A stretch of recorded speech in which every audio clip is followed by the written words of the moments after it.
Hello student आज हम explain कर रहे हैं class 11th chemistry first chapter some basic concept of chemistry. एक पर्टिकुलर टॉपिक हमने सेलेक्ट किया बेटा, जिस टॉपिक का नाम है मोल कॉन्सेप्ट। एक स्टूडेंट का क्वेश्चन था कि इस टॉपिक को थोड़ा इलेबोरेट किया जाए, इसमें समझा जाए, इसको समझाइए कैसे क्या है सारी चीज़ें। तो चलिए स्टार्ट करते हैं मोल कॉन्सेप्ट। आपने क्लास 9th में थोड़ा बहुत इसके बारे में स्टडी किया था कि मोल के बारे में, वहाँ पे थोड़ा बहुत आपको बताया गया था। एटम एंड मॉलिक्यूल्स एक चैप्टर था। यहाँ पर थोड़ा समझने की कोशिश करते हैं। सबसे पहले हमको समझना होगा मोल। अच्छा, मोल होता क्या है पहले ये समझ लें। जैसे आपने सुना होगा बेटा डजन होता है, डजन। आप कहते हो 1 डजन केला दे दीजिए, ठीक। तो 1 डजन एक फिक्स क्वांटिटी है कि आपको 12 केले ही मिलेंगे। अगर आप सेब लेते हो तो आपको 1 kg लेना होता है। अगर आप केजी छोड़ के आप कह दीजिए कि हमें 1 डजन ही चाहिए, नंबर ऑफ एप्पल 12 ही चाहिए, उस 12 को देके उसका वेट निकाल कर आपको दे देगा, ठीक करेगा। मतलब एक डजन एक ऐसा वर्ड है जिसकी कह सकते हो प्रॉपर्टी फिक्स है कि आपको उसमें 12 पीस ही मिलेंगे।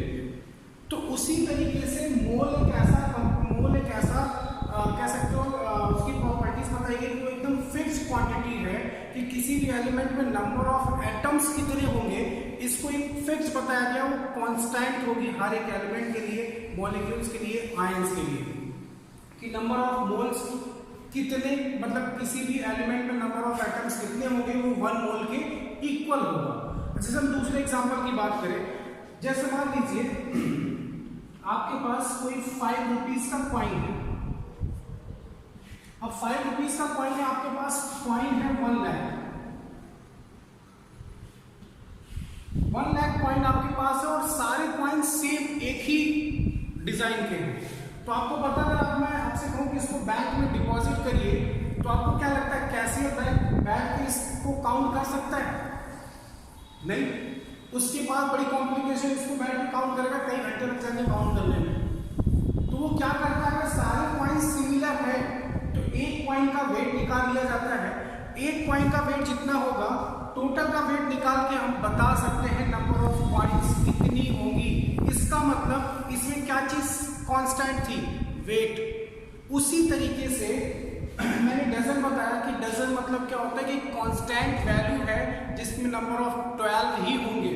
तो यहाँ पे साइंटिस्ट थे एक एवागेद्रो ने ये बताया कि किसी भी एलिमेंट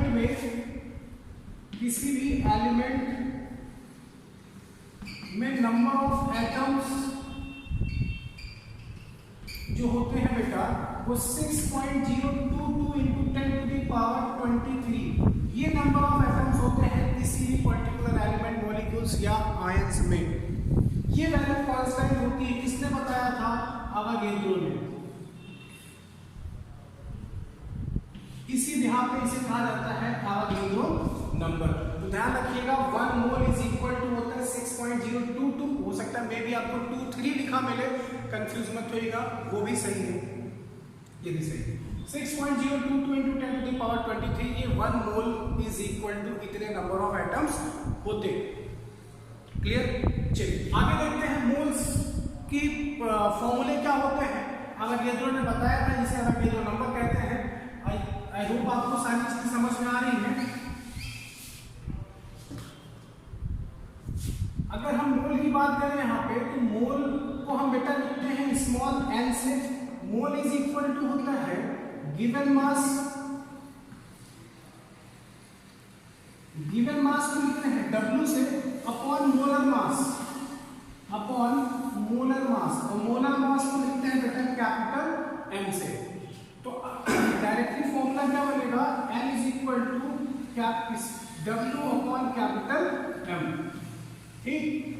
मोल की कोई यूनिट नहीं होती, तो मोल का एक फॉर्मूला था गिवन मास अपॉन मोलर मास। ध्यान रखिएगा मोल की जरूरत आपको बहुत ज्यादा टाइम्स पड़ेगी जब क्वेश्चन सॉल्व करेंगे, इसकी रिक्वायरमेंट कई जगह आएगी। तो इस फॉर्मूले को पहले अपने माइंड में सेट कर लीजिए।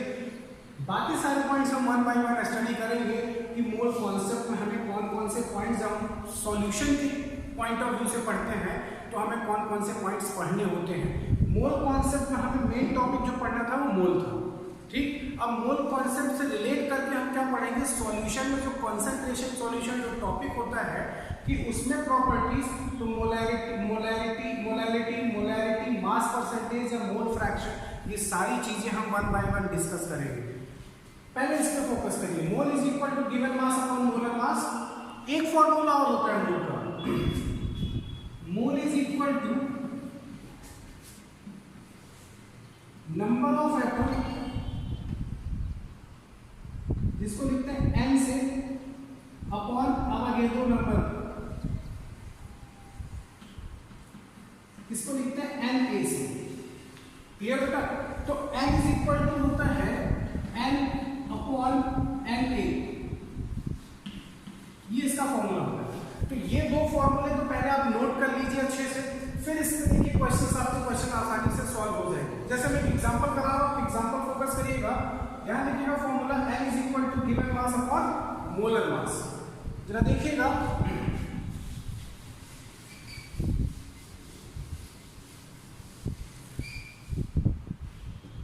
लिखा हुआ है calculate the number of moles in 5 gram of calcium. आपसे पूछ रहा है 5 ग्राम ऑफ कैल्शियम में कितने मोल होंगे, तो हमें पता है गिवन मास ऑफ कैल्शियम मतलब गिवन मास कितना दिया गया है 5 ग्राम, कैल्शियम का molar mass of calcium is equal to 40। Calcium का मोलर मास कितना होता है 40, और वी नो दैट फॉर्मूला क्या होता है बेटा, n is equal to given mass upon molar mass. n is equal to given mass कितना है आपका 5 upon 40, 5 × 5 5 × 40, near about 1/8 mole. This is your answer. तो कुछ ऐसे क्वेश्चंस होंगे कि बताइए इतने ग्राम ये कंपोनेंट है, इसमें कितने मोल होंगे, या फिर आपको मोल दे देगा, पूछेगा कितना ग्राम इसका कंपोनेंट होगा। तो इस टाइप के क्वेश्चंस आपसे पूछे जाते हैं। ये तो बात थी मोल्स की, मोल, ठीक। इसकी कोई यूनिट नहीं, आपको डायरेक्ट जितना भी है आंसर क्या है मोल लिखना है आपको, ठीक। इतना मोल आपका होगा। बात करते हैं सॉल्यूशन पॉइंट ऑफ व्यू से, हमें ये पढ़ना है कि इन टर्म्स को यूज करेंगे तो इस पे न्यूमेरिकल्स कैसे सॉल्व होंगे, इनको कैसे सॉल्व करते हैं। जरा फोकस करिएगा, हमें क्या क्या पढ़ना है, mass percentage, molarity, mole fraction, moles हमने डिस्कस किया अभी। इसको पॉज करके आप नोट कर लीजिएगा जहां पे आपको जैसे लगता है। हम वन बाय वन डिस्कस करते हैं। चलिए स्टार्ट करते हैं।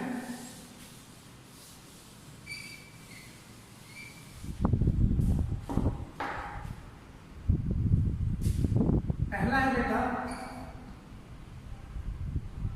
Mass percentage.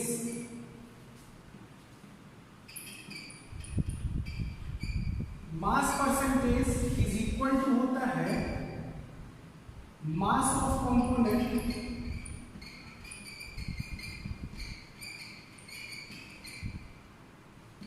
इन सॉल्यूशन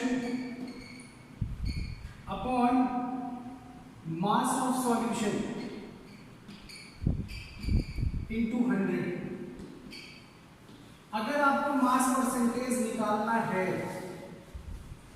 तो आपको क्या करना है, जिसका मास परसेंटेज निकालना है उसका मास उस सॉल्यूशन में कितना है plus total mass of solution कितना है, मल्टीप्लाई 100, आपका क्वेश्चन सॉल्व हो जाएगा।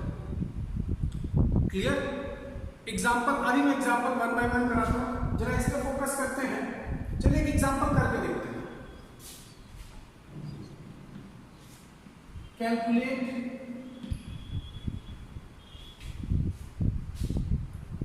मास परसेंटेज ऑफ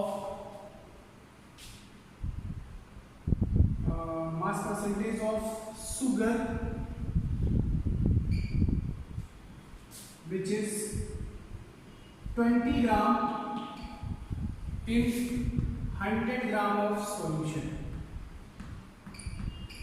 तो आपको मास परसेंटेज निकालना है, तो मास परसेंटेज ऑफ शुगर एक मैं सिंपल से क्वेश्चंस आपको बता रहा हूँ, ऐसे ही क्वेश्चंस आपको मिलेंगे तो आपको ये कंफर्म करना होगा इसमें सॉल्यूट कौन सा और सॉल्यूशन, या फिर हो सकता है सॉल्वेंट भी आपको दिया जा सकता है, तो आप सॉल्यूट प्लस सॉल्वेंट को ऐड करके सॉल्यूशन का मास निकाल लीजिएगा। यहाँ क्वेश्चन में डायरेक्ट दे दिया 100 ग्राम ऑफ सॉल्यूशन, तो यहाँ पे सॉल्वेंट की रिक्वायरमेंट नहीं है। तो हमने क्या लिखा, mass percentage of sugar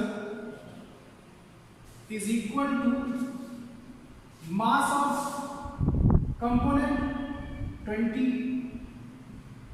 mass of solution 100 multiply 100 से 100 कैंसिल, कितना बचा बेटा 20। तो ये क्वेश्चन था कि जब आपको डायरेक्ट सॉल्यूशन का मास दिया गया था, मे भी हो सकता है क्वेश्चन में आपको सॉल्यूशन में देखिए यहाँ पे सॉल्वेंट का मास दिया जाए कि एक सॉल्यूशन है जिसमें इतना सॉल्वेंट है इतना सॉल्यूट है, बताइए मास परसेंटेज ऑफ सॉल्यूट, तो सॉल्यूट का मास लिखिए यहाँ पे अपॉन सॉल्यूट एंड सॉल्वेंट को ऐड करके सॉल्यूशन का अमाउंट निकाल लीजिए। इतना तो आसानी से हो जाएगा, फिर उसको डिवाइड कर दीजिए, मल्टीप्लाई 100 हो जाएगा, आपका आ जाएगा कि मास परसेंटेज कितना होगा 20 ग्राम का, सॉरी यहाँ पे ये परसेंटेज में आ जाएगा 20%। क्लियर, 20 ग्राम का 20%। तो ये मास परसेंटेज का फॉर्मूला है। इस टॉपिक को ऐसे ही सॉल्व करेंगे, इससे रिलेटेड क्वेश्चंस। चलिए फोकस करते हैं मोलैरिटी पे, देखते हैं मोलैरिटी क्या होता है।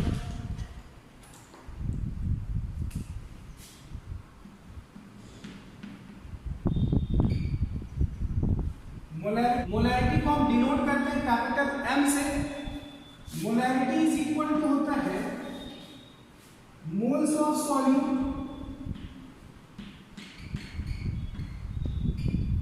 Upon volume of solution in litre. ध्यान रखिएगा आपका वॉल्यूम ऑफ सॉल्यूशन किसमें होना चाहिए, लीटर में। अगर मैं इसको वैसे लिखूं तो आपको पता है मोलैरिटी इज इक्वल टू, एक चीज और आपको बता दूं बेटा, कभी भी आप केमिस्ट्री पॉइंट ऑफ व्यू से अगर देखोगे सॉल्यूट को W2 से और सॉल्वेंट को W1 से लिखा जाता है, ये चीज ध्यान रखिएगा। अगर आप इसको WA लिखते हो तो ये आपका WB हो जाएगा, मतलब जो स्टार्टिंग नंबर होगा वो सॉल्वेंट होगा, जो बाद वाला होगा वो सॉल्यूट होगा।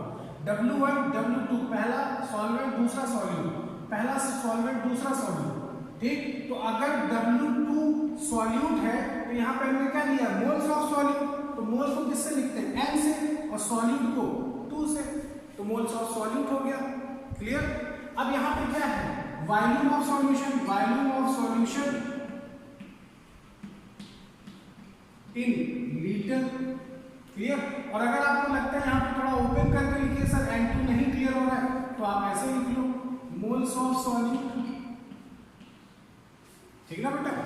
तो इसके न्यूमेरिकल ऐसे सॉल्व होंगे। अदरवाइज अच्छा n को हम ओपन कर सकते हैं, n is equal to, n को अगर ओपन करें आपने पढ़ा था n is equal to given mass upon molar mass, पढ़ा था ना हमने। और हम क्या किसका मास निकाल रहे हैं, सॉल्यूट का, मोल्स ऑफ सॉल्यूट है, तो given mass of solute upon molecular mass of solute, यानी W2 बाई क्या हो जाएगा, M2 हो जाएगा।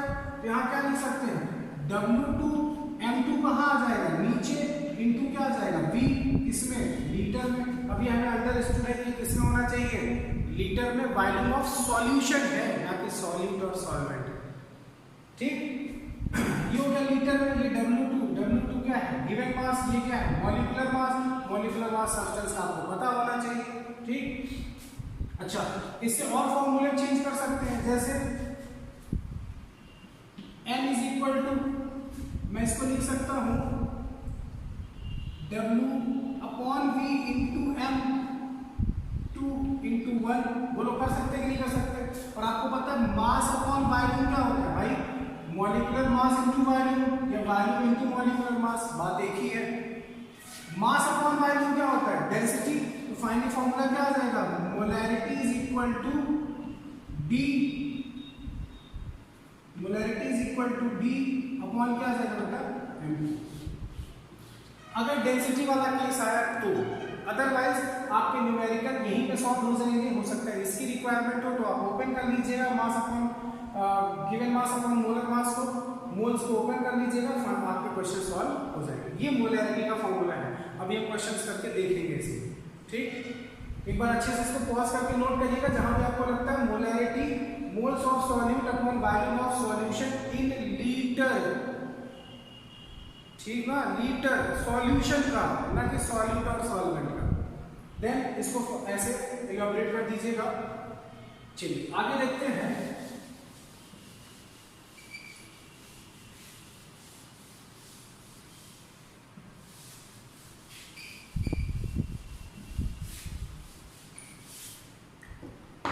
चलिए मैं यहां मोलैरिटी का फॉर्मूला लिख दे रहा हूं बेटा।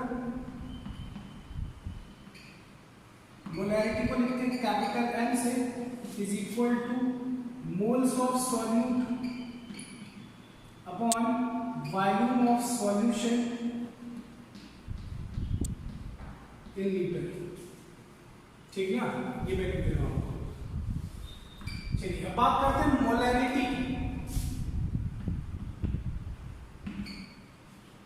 मोलैरिटी को लिखते हैं स्मॉल एम से, मोलैरिटी को लिखते हैं स्मॉल एम से। मोलैरिटी इज इक्वल टू होता है मोल्स ऑफ सॉल्यूट, सिमिलर है दोनों, moles of solute, but weight of solvent, weight of solvent in KG, weight of solvent in KG. यहां पे क्या था, volume of solution in litre, यहां पे क्या है, weight of solvent in KG. बहुत ध्यान से सुनिएगा मेरी बात, weight of solvent in KG. और आपको भी बताया था सॉल्यूट और सॉल्वेंट को किस लेटर से डिनोट करते हैं, सॉल्यूट को W2 से और सॉल्वेंट को W1 से। तो यहां क्या लिख सकते हैं, molarity is equal to N of solute upon W1 in KG. W1 मतलब वेट ऑफ सॉल्वेंट या मास ऑफ सॉल्वेंट। यहाँ पे वॉल्यूम का सॉल्यूशन था तो हमने W1 W2 लिखा था, यहाँ पे मास ऑफ सॉल्वेंट है तो हम W1 लिख सकते हैं। ये मोलैरिटी का फॉर्मूला है। किसका फॉर्मूला है, मोलैरिटी का। क्लियर। चलिए नेक्स्ट है आपका मोल फ्रैक्शन।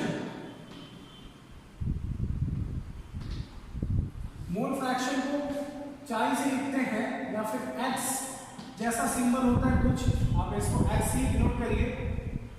मोल फ्रैक्शन जब भी निकालना है आपको, तो आपको मोल फ्रैक्शन निकालना होता है, जैसे मान लीजिए आपने कोई रिएक्शन दिया A + B gives out AB, इसका मोल N1 था, इसका मोल N2 था, जब इसको आपने रिएक्शन कराया तो यहाँ N1 + N2 हुआ होगा, समझ में आया। इसका मोल N1 था, इसका N2, दोनों ऐड हुए तो यहाँ कितना हुआ होगा, N1 + N2। अब अगर मुझे निकालना हो मोल फ्रैक्शन ऑफ A, तो mole fraction of A is equal to क्या होगा बेटा, जब A का मोल फ्रैक्शन निकालोगे तो गिवन इसका मोल अपॉन टोटल मोल, जिसका मोल फ्रैक्शन निकालना है उसका मोल अपॉन टोटल मोल। अगर मोल फ्रैक्शन ऑफ B निकालना होता तो मैं क्या लिखता, N2 upon N2 + N1। Clear. और एक चीज आपको और बता दूं कि अगर मोल फ्रैक्शन आपको A पता चल गया, तो अगर आपको A का मोल फ्रैक्शन पता चला है, उससे हम मोल फ्रैक्शन ऑफ B निकाल सकते हैं बिना सॉल्व किए। कैसे, because mole fraction of A and mole fraction of B का सम हमेशा 1 आता है। तो अगर A का मोल फ्रैक्शन आपने निकाल लिया तो 1 में से माइनस करोगे तो दूसरे का मोल फ्रैक्शन आपको मिल जाएगा। आई होप आपको मेरी बातें समझ में आ रही है। तो हमने क्या क्या डिस्कस किया, मोल किसे कहते हैं, ठीक। एक मोल इज इक्वल टू 6.022 × 10⁻23। ये नंबर पहले भी आपने सुन चुका होगा, पढ़ा होगा आपने। एवोगाड्रो नंबर है, आपने मोलैरिटी पढ़ा, मास परसेंटेज पढ़ा, ठीक। अब हमने मोल फ्रैक्शन भी डिस्कस किया है। तो मोल फ्रैक्शन जिसका भी निकालना है, आपके पास दो रिएक्टेंट है, एक प्रोडक्ट है। रिएक्टेंट में पहला जो है उसका मोल N1 है, दूसरे का N2 है। आपसे कहा गया पहले और दूसरे का मोल फ्रैक्शन, तो mole fraction of A is equal to given mole upon total mole. इसका मोल लिखना है जिसका मोल फ्रैक्शन आप निकाल रहे हैं। और आपको पता है मोल कैसे निकालेंगे, गिवन मास अपॉन मोलर मास। क्लियर ना? तो इसको पॉज करके नोट करिएगा। अभी आपकी स्क्रीन पे क्वेश्चंस दिखेंगे, उस क्वेश्चन को मैं सॉल्व करके आपको दिखाता हूँ। अदरवाइज उसमें कुछ क्वेश्चंस आपको दिखेंगे, आप उसको होमवर्क में आपके लिए होमवर्क ही एज इट इज हो कि आप उसको इस फॉर्मूले को नोट करके उसको सॉल्व करने की प्रैक्टिस करिए। अगर आपसे सॉल्व हो जाता है तो बी बेस्ट है, इसका मतलब आपको लेक्चर समझ में आ गया है। और अगर सॉल्व नहीं होता, कहीं की प्रॉब्लम आती है बेटा, तो कमेंट बॉक्स में आप लिख सकते हो। तो चलिए एक एग्जाम्पल करके देखते हैं, एक क्वेश्चन करके देखते हैं। इसको हटा, क्वेश्चन है C2H5OH plus water gives out. अब यहाँ पे डाइल्यूट हुआ होगा या कॉन्सेंट्रेट जो भी हुआ होगा, अल्कोहल में पानी ऐड करेंगे तो आपको पता है ज्यादा ऐड होगा तो डाइल्यूट होगा, कम ऐड होगा तो कॉन्सेंट्रेट रहेगा। बट हमें उससे मतलब नहीं है, हमसे कहा गया 46 ग्राम ऑफ ये था और ये था 54 ग्राम। तो बताइए मोल fraction of C2H5OH and mole fraction of H2O। और मैंने आपको बताया था किसी एक का मोल फ्रैक्शन निकालिए, दूसरे का मोल फ्रैक्शन 1 में से माइनस करिए, आपको आंसर मिल जाएगा। चलिए करके देखते हैं, जरा क्वेश्चन सॉल्व करके देखते हैं। इस फॉर्मूले को आप नोट कर लीजिएगा बेटा पॉज करके।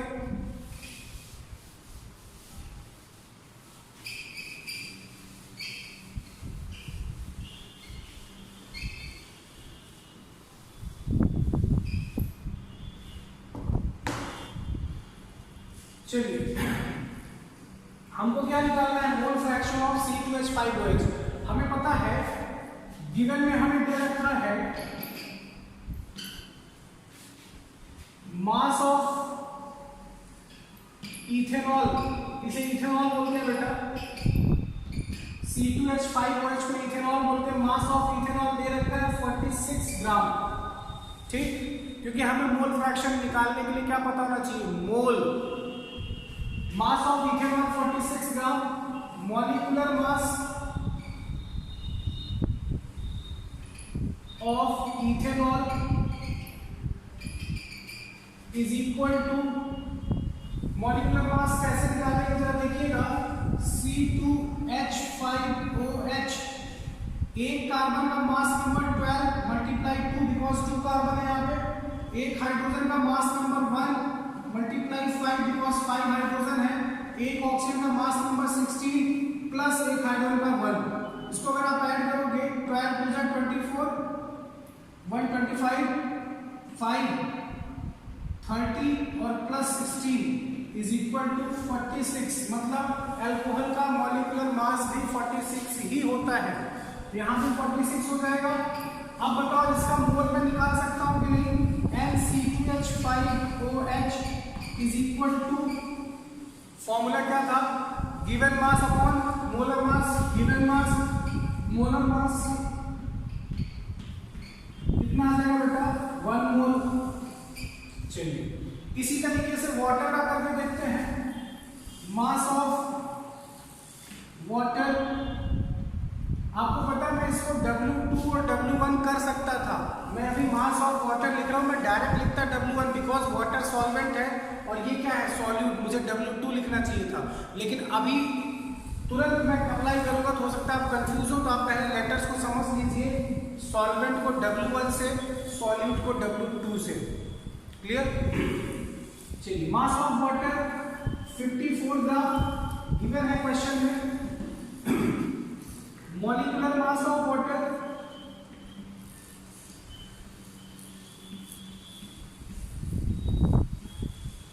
कितना होता है बेटा, 18 ग्राम। आप वाटर का मॉलिक्यूलर मास निकाल सकते हो, H2O, ऑक्सीजन का मास नंबर 16, हाइड्रोजन का 1 multiply 2 plus 2 plus 16 is equal to 18। तो मॉलिक्यूलर मास कितना आ जाएगा, 18।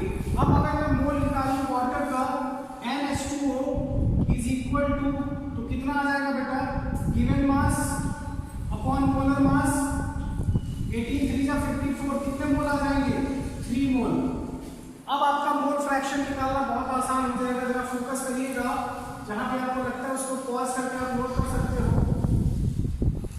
देखिए जरा फोकस करिएगा, मोल फ्रैक्शन ऑफ C2H5OH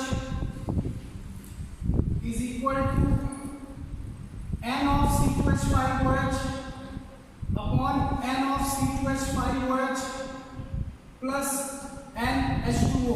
मतलब इस अल्कोहल का जो मोल्स अमाउंट है वो इसका मोल फिर प्लस वाटर का, तो आपको पता है अल्कोहल का मोल कितना दे रखा है, आपने निकाला, फाइंड आउट किया 1 और इसका कितना निकाला आपने 3, तो आपको पता है 1 प्लस 3, तो 3 प्लस 1 कितना हो जाएगा 1/4 और 1/4 मतलब कितना 0.25। अरे हाँ या ना 0.25 ना। चलिए mole fraction of H2O is equal to NH2O upon NH2O plus NC2H5OH।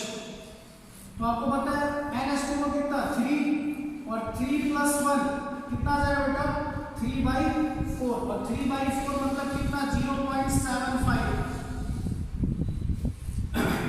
अब जरा देखिए, जब हमने मोल फ्रैक्शन ऑफ C2H5 निकाल लिया था तो हम डायरेक्ट निकाल सकते थे मोल फ्रैक्शन ऑफ H2O कुछ इस तरह, mole fraction of H2O is equal to 1 minus mole fraction of C2H5, 1 minus 0.25 करता तो कितना आ जाता 0.75।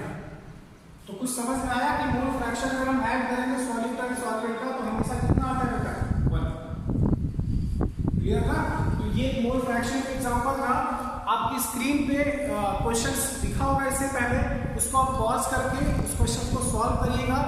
अगर आपसे सॉल्व हो जाता है बहुत अच्छी बात है, और अगर कहीं कोई डाउट होता है तो आप कमेंट बॉक्स में लिख सकते हो, मैं उसका सॉल्यूशन भी यहाँ पे सॉल्व करके आपको उसका वीडियो लेक्चर प्रोवाइड करूँगा। Thank you.